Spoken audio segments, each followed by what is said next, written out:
Contestant number 2 is Pete Willett. The title of his speech is The Most Precious Thing.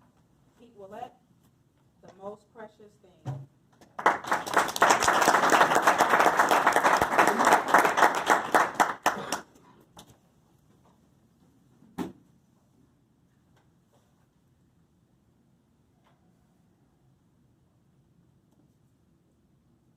There I was, working out in the gym like I always do.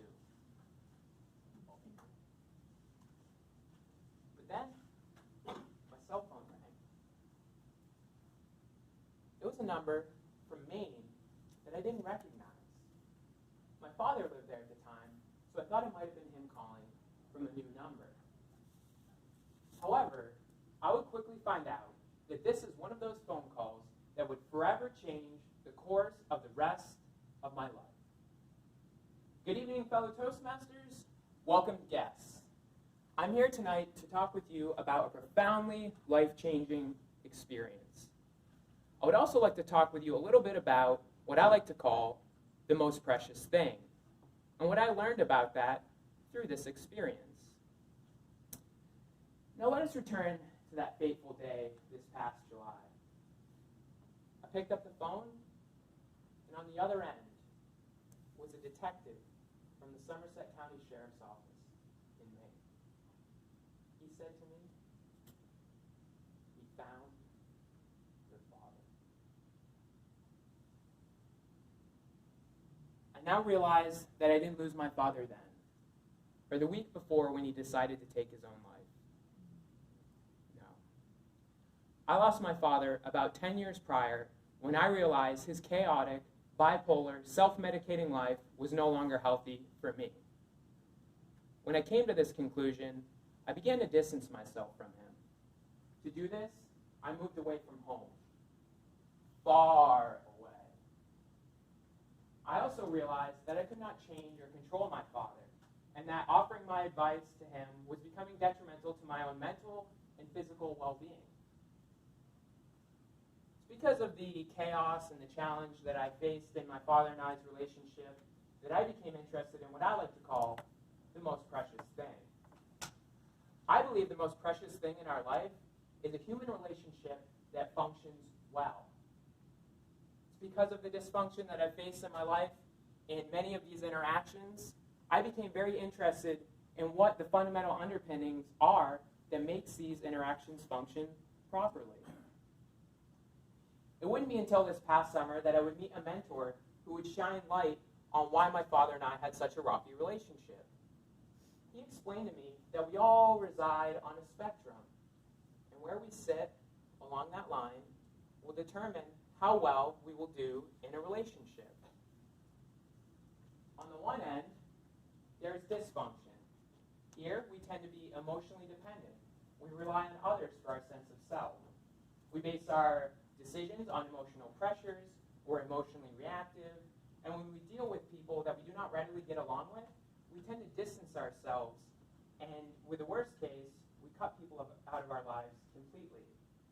We also tend to try to want to change other people to be who we want them to be so that we might be happy.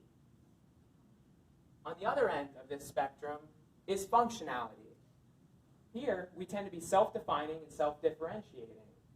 We base our decisions on principles that we hold for ourselves. We can be leaders in this position because we tend to have a non-anxious presence with a clear sense of direction.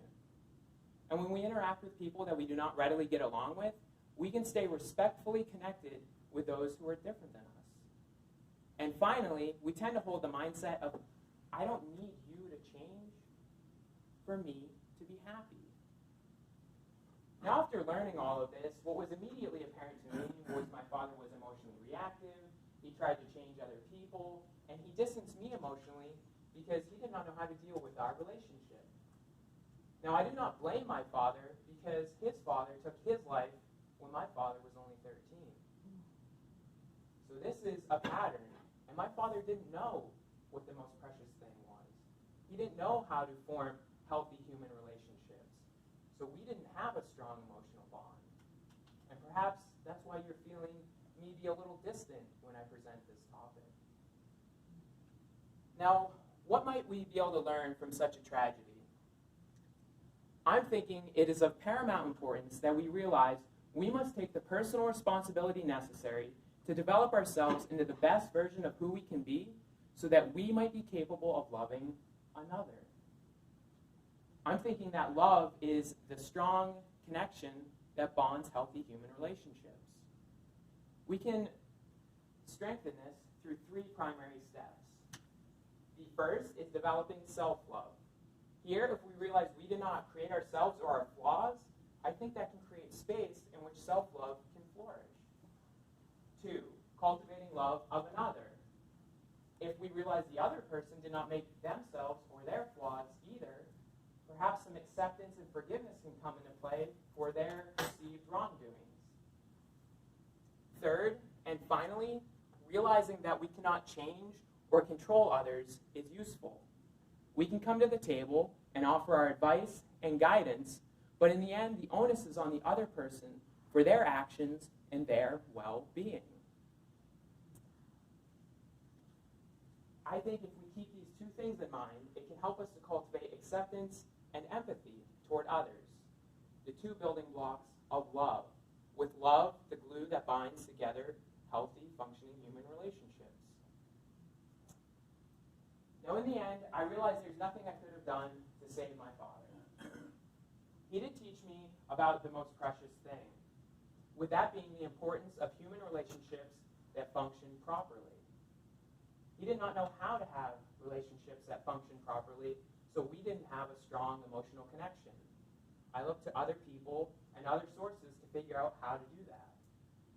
And based on my journey, I highly encourage you all to take the personal responsibility necessary to develop yourself into the best version of who you can be so that you might be able to be there to respectfully support those who need you most.